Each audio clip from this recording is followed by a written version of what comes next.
I don't think some people realize what some of these homeowners are up against, Due to gentrification, a lot of minority home ownership is being depleted. Neighborhoods that were all African American, now it's the opposite. Some of these homes in North Portland, they're very old, built in 1920s, 1930s. There have been a lot of homes out there that still be lacking as far as energy efficiency, insulation. Having this grant has just made it more realistic to just go in some of these older homes and make a difference. Organizations like Community Energy Project bring not only the expertise we need, but they bring solutions specifically designed for the communities they serve.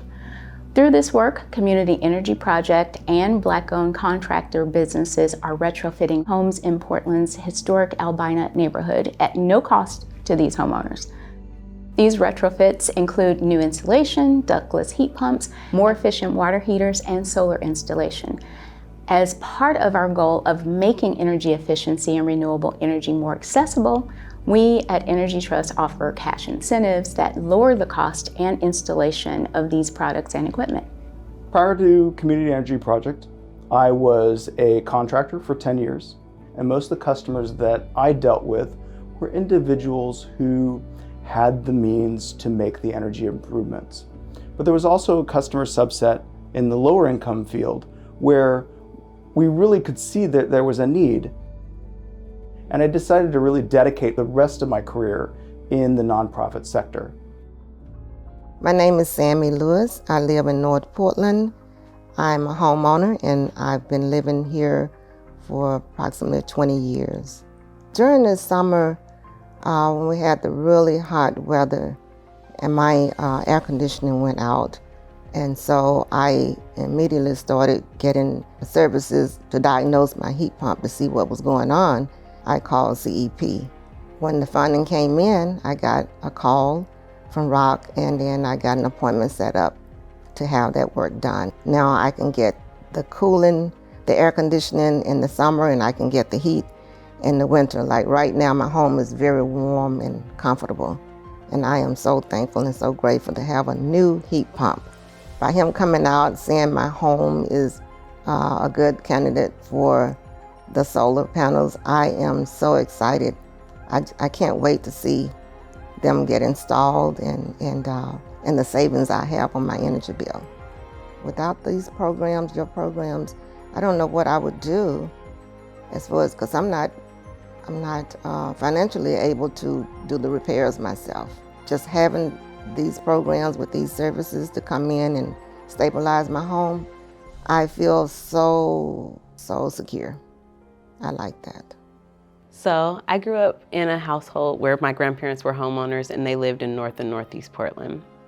And I aspire to be that person as well. And so for me, my home is generational wealth. It's something that I plan on passing down to my children. It's something that I plan on sharing with the community, hopefully being able to, build community spaces that folks feel comfortable coming into in their own neighborhoods. And then just really thinking about how to be a steward with the land that I have. What made me really interested in the services was when I found out about the home energy score and thinking about what that means to a homeowner, specifically me being a homeowner of color. What does that mean to help my home be as efficient as maybe my next door neighbor? Knowing that there was that partnership with Energy Trust where the rebates were available to help support the work that was being done, and not knowing that before connecting, or not knowing that there were these partnerships or who to look to. I think CEP kind of helps with that. It helps you figure out where your resources are, figures out where the rebates are, figures out how to support you. And if there isn't a resource that you can do by yourself, maybe there's additional support that they can offer too.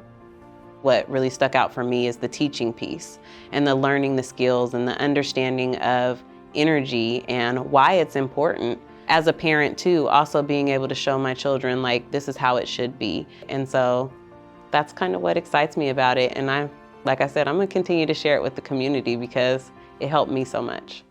My name's Antoinette Davis. I inherited this home from my grandparents. They moved in about 1988. I, as the grandchild, inherited it, and it was not easy keeping this home for the last 20 some odd to 30 years. but I managed to do it, and I plan on leaving it to other family members also. So they came around and they looked at different points of my house and how the electricity was being used, the heating was being used. And they said, oh, we can help you improve that. So this last year, I've gotten a brand new screen door that keeps all the cold air out on my front door because there were so many leaks around my front door. I had heating oil for over 30 years. They came in and replaced that with electric heating furnace. And in order for that to be replaced, I got an electric panel replaced on my house, the complete HVAC, and I am so thankful. It's just a blessing. My name is Sam Barrasso, and I'm the program manager for the Portland Clean Energy Community Benefits Fund. See, this work that the Community Energy Project has been able to do with funding from the Portland Clean Energy Fund is a wonderful example of what PCEF, as it's locally known, was designed to do. Portland, the state of Oregon, the broader Pacific Northwest has a long history of making clean energy investments dating back to the 1970s.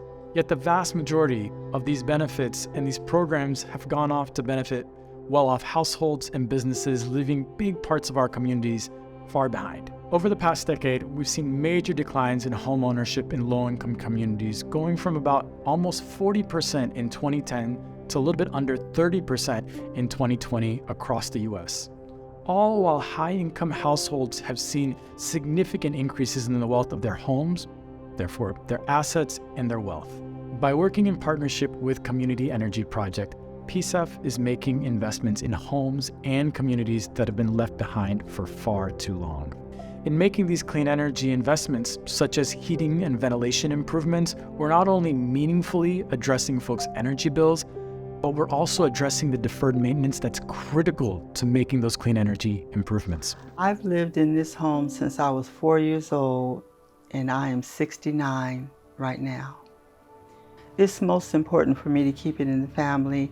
It's a 5-generation home, and so I want to keep it going on as long as I possibly can. When I got the call, it was like a blessing, really made my day. But then COVID set in, and so we had to wait another 2 years. I don't know, it's just a scary thought to give up something that you've lived in for 5 generations. You know, ever since I was 4, that was kind of hard. And they didn't forget about us. They called us back, you know, and here we are, you know, with a cooling and heating system, and the house is insulated. And it's good to know that you have an agency with people that care about you, that will fight for you. I'd like to speak on Dennis Harris.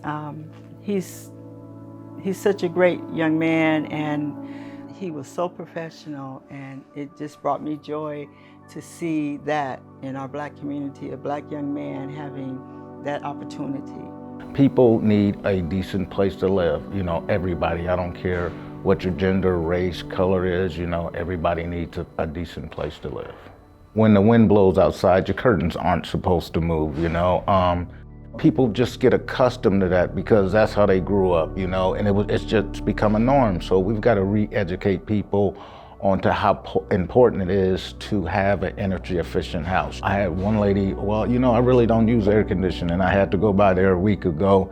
The air conditioning was just going full blast. She goes, it's a different type of air. I said, yes, it is, ma'am. But no, it's just been so gratifying to watch, to educate people. And, you know, it's not a bad thing that we're gonna change, you know. We're taking a gas furnace out, or we're taking an oil furnace out.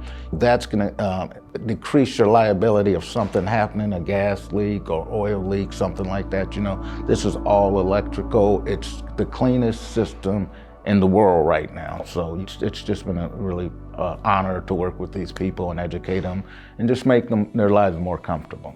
So I've been in business for almost 4 years. Before I started this,